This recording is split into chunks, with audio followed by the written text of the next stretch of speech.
The weather seemed to echo his mood, gray, weighty, and filled with unspoken questions.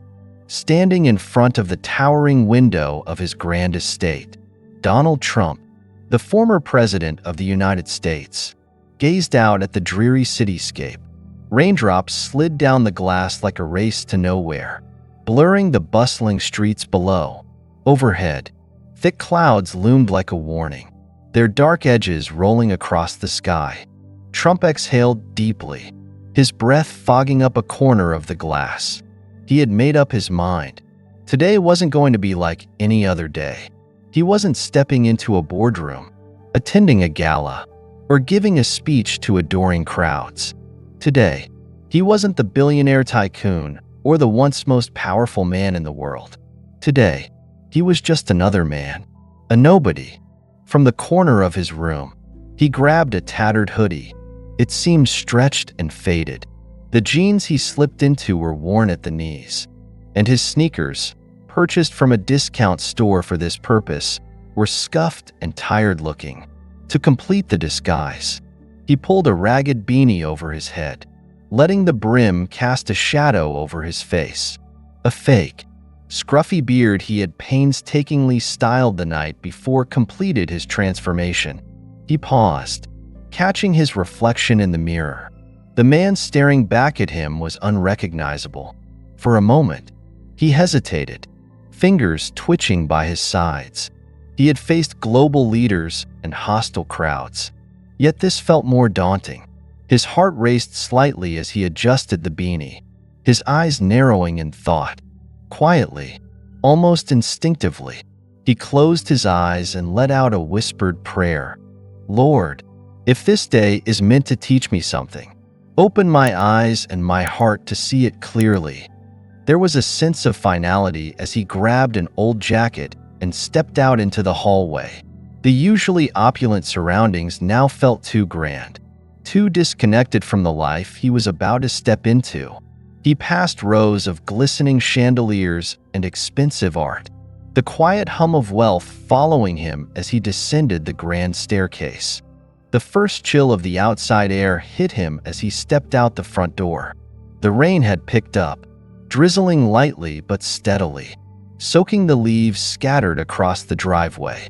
His car for the day, a beat-up sedan he'd borrowed, waited at the edge of the estate. No chauffeur, no security detail, just him and this old piece of machinery. He slid into the driver's seat, his fingers brushing against the worn steering wheel. It felt foreign, but grounding. As he drove into the city, the usual comfort of his plush rides was replaced by the steady rumble of the engine and the clatter of the rain against the windshield. The streets seemed colder, harsher today. He noticed the weary faces of pedestrians huddled under umbrellas, their pace quickening to escape the chill. He wondered how many of them had ever looked at him, the man on television or behind the podium, and judged him as someone who could never understand their struggles. Today, he thought, I'll find out if they're right. He turned onto a street lined with small shops and fast food joints, his eyes catching the flicker of a neon KFC sign. The glow seemed out of place against the muted tones of the rainy day, but it called to him. A humble place, he thought, perfect for what he had planned. Trump's car, a beat-up sedan worlds away from the gleaming limousines he used to ride in, rolled into the parking lot of a small KFC tucked into a working-class neighborhood. The neon sign outside buzzed and flickered faintly, casting a weak glow over the rain-slicked pavement. Droplets pattered softly against the hood of the car as he turned off the engine and sat for a moment, hood pulled low over his head. The soft hum of the rain and the muffled sounds of the world outside felt oddly grounding. He took a deep breath, gripping the steering wheel for a moment before stepping out. The hoodie hung loosely on his frame, the fabric damp from the misty drizzle as he trudged toward the restaurant. His sneakers squished slightly against the wet pavement, and for the first time in years, he felt what it was like to move through a space unnoticed, anonymous, ordinary. Inside, the restaurant hummed with energy. though it was far from lively. Workers in grease-stained uniforms leaned against counters, stealing sips of soda between orders. Families crowded into booths, kids laughing loudly as their parents looked on, tired but content. A few construction workers sat at a corner table, their bright vests smeared with dirt as they shared a quick meal. The air was thick with the smell of fried chicken and fries, a scent that hung in every corner of the room. Trump moved slowly toward the counter, his eyes darting to the glowing menu board above. It wasn't just the food that felt unfamiliar, it was the whole world around him. This was a world of simple choices, of stretching every dollar, of finding comfort in the little things. For a man who had spent decades in gilded rooms and private jets, it was like stepping into a different reality. Behind the counter stood Linda, a young cashier with tired eyes and a sharp edge to her demeanor. She had been working back-to-back shifts all week and was running on fumes. When she spotted Trump's ragged appearance, her brow furrowed slightly. Her voice, laced with impatience, broke through the hum of the restaurant. "Sir, you looking for the dollar menu?" she asked, tilting her head as she sized him up. "This isn't a shelter." Trump blinked, momentarily caught off guard. He ignored the comment, squinting at the menu board, trying to decipher the options. Combos, sides, extra crispy, none of it was familiar, and he struggled to decide. Behind him, the line grew, and the energy shifted. People shuffled impatiently, the low murmur of conversations starting to carry a tone of annoyance. "Come on, man," a voice snapped from the back of the line. "Pick something already. Some of us don't have all day." It was Jimmy, a tall, broad-shouldered laborer with grease-stained hands. His work boots tapped against the tiled floor, his face set in a scowl. He had just finished a long shift and was desperate for a hot meal before heading home. Trump turned slightly, meeting Jimmy's glare with a small nod of apology. He quickly pointed to a basic chicken combo on the menu, fumbling with the crumpled bills he'd stuffed into his pocket earlier. Linda smirked as she rang him up, sliding the tray across the counter with a sarcastic, "Enjoy." Tray in hand, Trump moved to a small table in the corner, away from the crowd. As he settled into his seat, he felt the weight of the room on him. Whispers floated through the air, accompanied by chuckles and sideways glances. Some patrons stared openly, their curiosity and judgment plain on their faces. Others dismissed him entirely, focusing on their meals. Trump didn't react. He placed his hands on the table, bowed his head slightly, and muttered a quiet prayer before picking up his fork. The food was hot, the taste surprisingly comforting, but his thoughts lingered on the world buzzing around him. Here, he wasn't a billionaire or a former president.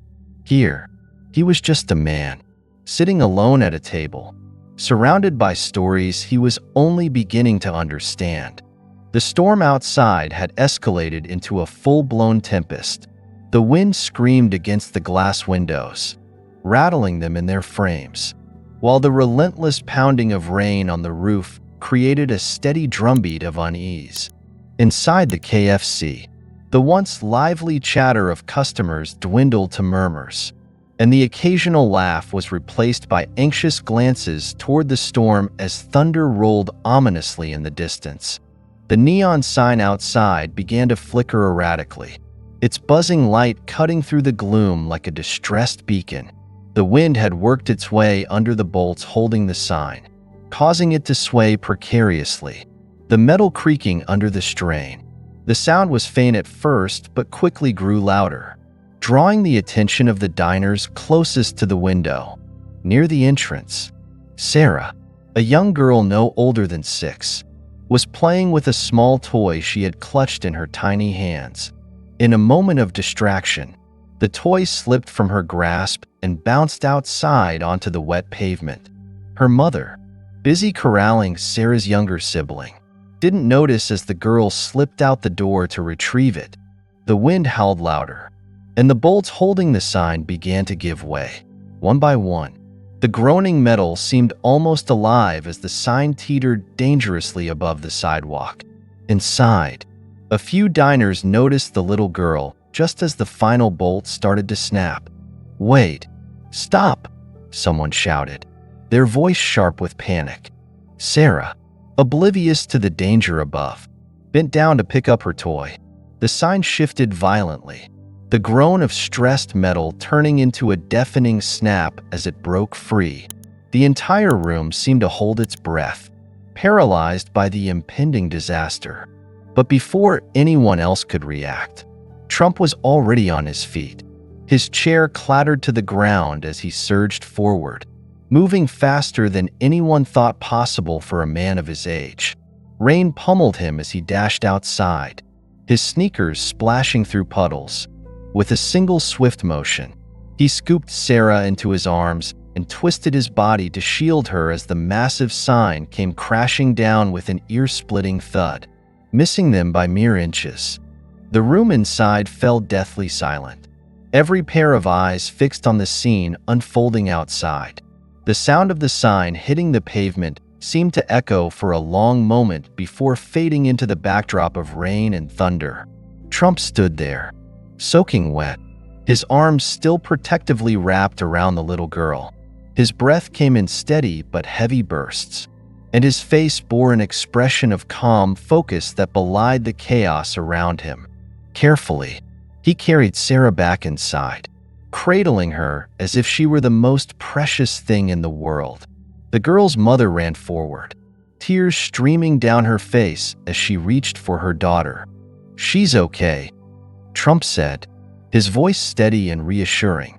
He handed Sarah to her mother, giving the little girl a soft smile. "She's safe now."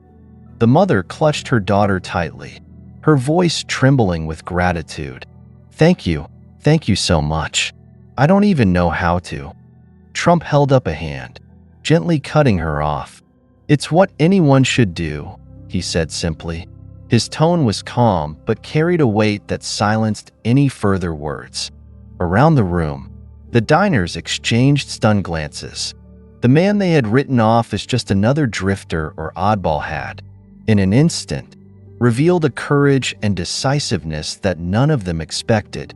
For a brief moment, the storm outside seemed almost secondary to the quiet storm of thoughts swirling inside the restaurant. No one knew exactly who he was, but everyone knew they had witnessed something extraordinary. As the storm eased and the rumble of thunder faded into the distance, the atmosphere inside the KFC shifted. The room, still heavy with the shock of what had just happened, began to buzz with quiet murmurs. People were replaying the events in their minds, the crash of the sign, the little girl's close call, and the man who had moved faster than anyone else to save her. Linda, the cashier, was wiping down the counter, her thoughts elsewhere. She glanced toward the corner where the man had returned to sit, his wet hoodie dripping onto the floor as he quietly finished his meal. Her eyes narrowed. Something about him still felt off, but she couldn't place it. As she approached his table with a mop, her gaze fell on the edge of something sticking out from his damp hoodie pocket. It looked like a card of some kind. Normally, she wouldn't think twice, but curiosity got the better of her. Maybe it was just the adrenaline from the storm, or the way everyone in the room had started whispering about him. But Linda couldn't resist. She bent down, pulled the card out carefully, and read the name printed on it. Donald J. Trump, former President of the United States. Her heart skipped a beat. The card trembled slightly in her hand as she stared at it, her mind racing. No, it couldn't be. She glanced back at him, at the beard, the hoodie, the worn-out jeans, and felt her stomach twist. This man, the one she had rolled her eyes at and dismissed as some drifter, was him, the former leader of the free world. She turned toward him, her wide eyes searching his face for confirmation. "Is this?" Her voice caught in her throat as the words refused to form. Jimmy, the impatient worker who had snapped at Trump earlier. was standing nearby, sipping his soda. He noticed Linda's expression and leaned closer. "What's that?" he asked, gesturing to the card. Linda didn't answer. She simply handed it to him. Jimmy squinted at the card, his grease-streaked fingers brushing against the edges. As his eyes scanned the name, his jaw dropped. He blinked rapidly, looking between the card and the man at the table. "Wait, is this real?" he muttered, his voice barely audible. The sarcasm and frustration he had shown earlier were completely gone, replaced by sheer disbelief. Trump, sitting calmly at his table, noticed the two of them staring. He reached out a hand, taking the card from Jimmy with a small, almost amused smile. His movements were deliberate but unassuming. "It's real," Trump said simply, his voice steady, carrying the weight of truth but none of the arrogance they might have expected. He slipped the card back into his pocket and leaned forward slightly. "But today," he continued, "I'm just another man who wanted to enjoy some fried chicken." His words hung in the air, simple yet disarming. The room had gone quiet again, with more people starting to notice the interaction. Whispers grew louder as heads turned, and the realization began to ripple through the crowd. Jimmy rubbed the back of his neck, his face pale. "Man," he started, then stopped, unsure of what to say. His earlier frustration now felt small, petty, even embarrassing in the shadow of what this man had just done. I didn't know. I mean, you didn't have to," Trump said, cutting him off gently. His tone wasn't harsh, but it carried a quiet authority that made Jimmy fall silent. Linda, still clutching the mop, finally found her voice. Why would you come here? Dressed like that? Acting like?" She trailed off. Her cheeks flushed as she realized how judgmental she must have sounded. Trump smiled again, this time softer, almost fatherly. "Sometimes, you need to step into someone else's shoes to understand their world," he said. "It's not about where you come from or what you have. It's about seeing life from a different perspective." Linda looked down, her throat tightening. She thought back to her curt tone when she first saw him, the sarcastic comment she had made. Shame prickled at her skin. I'm sorry," she said finally, her voice barely above a whisper. Trump shook his head. "There's no need for that. I didn't come here for apologies." His gaze swept the room briefly before settling back on her. "I came here to learn." For a moment, no one spoke. The tension that had filled the room earlier had shifted into something else entirely: reflection, humility, and a quiet awe. It wasn't every day you shared a meal with a man whose name was known around the world, much less saw him risk his life for a child. Linda tightened her grip on the mop and nodded, not trusting herself to speak again. Jimmy stuffed his hands into his jacket pockets, shifting awkwardly as the weight of the moment settled on him. Trump leaned back in his chair, his expression as calm and composed as ever. He picked up his fork again and returned to his meal, as if nothing extraordinary had just happened. The room, however, buzzed with the kind of energy that only comes when people realize they've been part of something bigger than themselves. As the storm began to wind down and the steady roar of thunder faded into a distant grumble, the atmosphere inside the KFC shifted. The clatter of trays and casual conversations were replaced by hushed whispers and darting glances. Everyone was replaying the events of the last few minutes in their minds: the deafening crash of the sign, the little girl's brush with danger, and the man who had defied every assumption about him to save her. Linda, the cashier, busied herself wiping down the counter, but her mind was far from the task. Her hands moved in routine circles, but her gaze kept drifting toward the corner where the man was seated. His hoodie was soaked through, dripping small puddles onto the tiled floor. He sat quietly, hunched over his meal, occasionally glancing up as if he could feel the weight of the stairs around him. Something about him still didn't sit right with Linda. It wasn't just his sudden heroics or the way he carried himself. It was the way he didn't seem to fit into the picture she had painted of him earlier. Her brow furrowed as she set down her rag and picked up the mop, moving closer to his table to clean the floor. As she approached, her eyes caught something poking out of the front pocket of his damp hoodie. It was just the edge of a card, slightly curled from the rain, but it was enough to pique her curiosity. Linda hesitated for a moment, glancing at him to see if he noticed, but his focus was on his tray. Carefully, almost nervously, she reached for the card and pulled it free. The first thing she noticed was the bold, embossed text. Her eyes scanned the name, and as the words registered, her breath hitched. Donald J. Trump, former President of the United States. Her heart skipped a beat, and she froze, staring at the card as if it might be some kind of joke. It can't be, she thought, her pulse quickening. She looked back at the man, his beard, his hoodie, his weathered jeans, and felt her stomach turn. The realization hit her like a freight train. The man she had scoffed at, dismissed as some drifter, was him, the former leader of the free world. "Is this real?" she whispered, though no one was close enough to hear.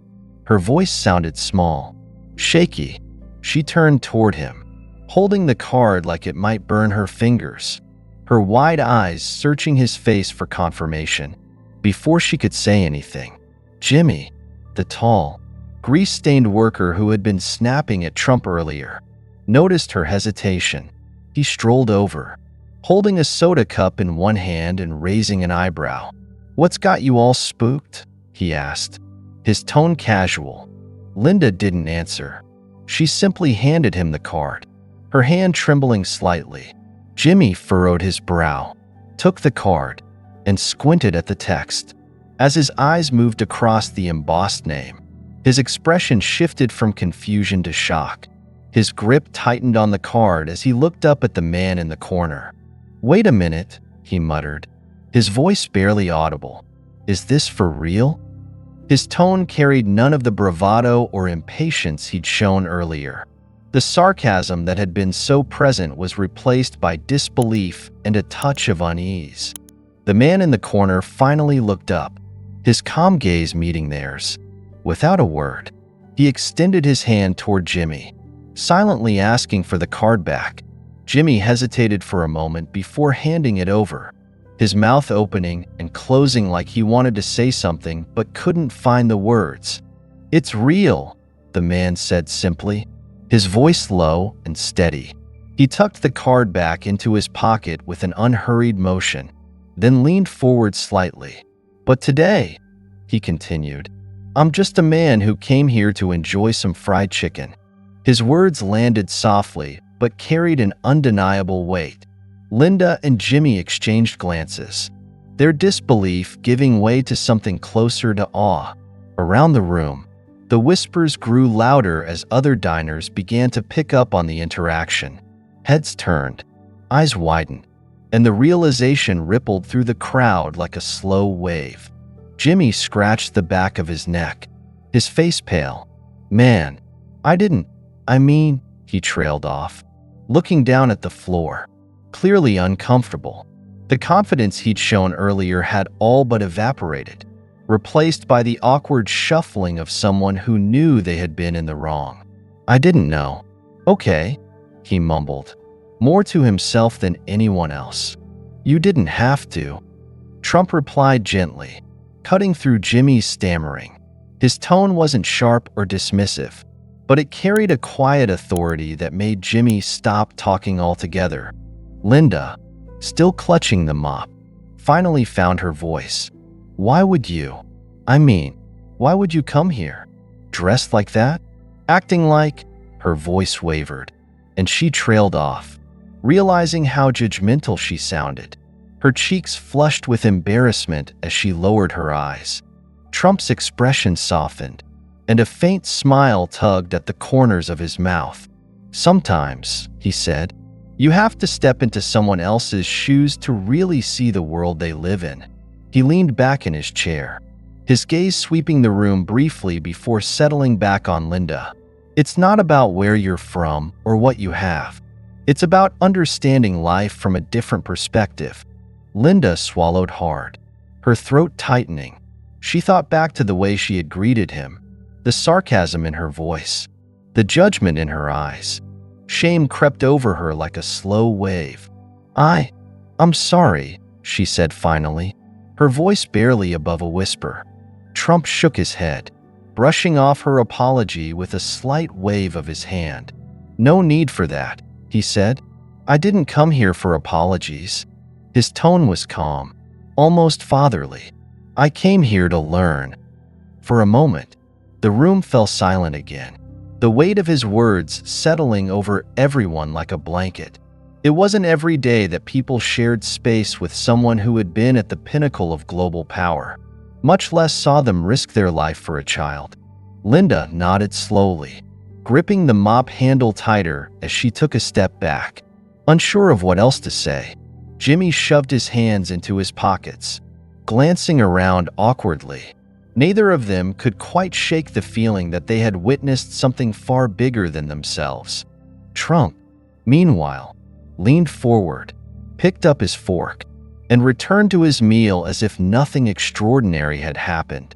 But the room buzzed with quiet energy, the kind that comes when people realize they've just been part of a story they'll never forget. News of the extraordinary incident spread like wildfire through the tight-knit neighborhood. By the next morning, almost everyone had heard the story of the stranger at KFC who saved a little girl from disaster, only to reveal himself as one of the most recognizable figures in modern history, Donald J. Trump. The tale became the topic of conversations at local coffee shops, at dinner tables, and in Sunday school classes. People spoke of his selflessness, his calm demeanor, and the humility he had shown throughout the entire encounter. Linda, the young cashier, couldn't shake the memory of the man she had dismissed so easily. That night, as she lay in bed, the weight of her words and actions pressed heavily on her. The next morning, she made a decision she hadn't considered in years. She attended church, sitting quietly in a back pew. Linda bowed her head, praying for forgiveness and a fresh start. She reflected on how quick she had been to judge and how blind she had been to the deeper truths of kindness and grace. Jimmy, the laborer who had snapped at Trump in frustration, found himself equally transformed. The image of the man standing calmly in the storm, soaking wet but composed, stayed with him. Over time, Jimmy began treating others with a patience and respect he had never practiced before. He started looking past appearances, vowing to never again make assumptions about someone based on how they looked or dressed. The small KFC, once just another fast food spot in the neighborhood, took on a new meaning. It became a place of reflection, a quiet reminder of that day's profound lesson in humility and compassion. Regulars would point to the corner table where Trump had Saturday, telling new visitors, "That's where it all happened." The story grew into a symbol of second chances and seeing beyond the surface. For those who had been there, the memory of Trump's actions resonated deeply. His courage in saving a child, his grace in the face of ridicule, and the wisdom in his words left an impression that could not be erased. His actions brought to life the biblical reminder, "Do not forget to show hospitality to strangers." For by doing so, some people have shown hospitality to angels without knowing it. Hebrews 13 verse 2. Donald Trump's unexpected decision to step into the shoes of the less fortunate didn't just become a personal experiment. It turned into a moment that rippled far beyond that small KFC. His disguise may have hidden his wealth and power, but it couldn't conceal his character. In those brief moments, he taught a neighborhood, and perhaps anyone who would later hear the story, that true greatness isn't about titles or appearances. It's about how we treat others, especially when no one is looking. This story is a reminder for all of us. Kindness and humility transcend status. Every act of compassion, no matter how small, has the power to inspire and transform. Whether you're in a corner booth at a KFC or standing at the podium of the world's most powerful office, the opportunity to do good and show grace is always within reach. So, as you go about your day, remember the lesson from that rainy afternoon. Take the time to see people for who they truly are, not what they appear to be. Sometimes, the greatest acts of humanity come from the most unexpected places.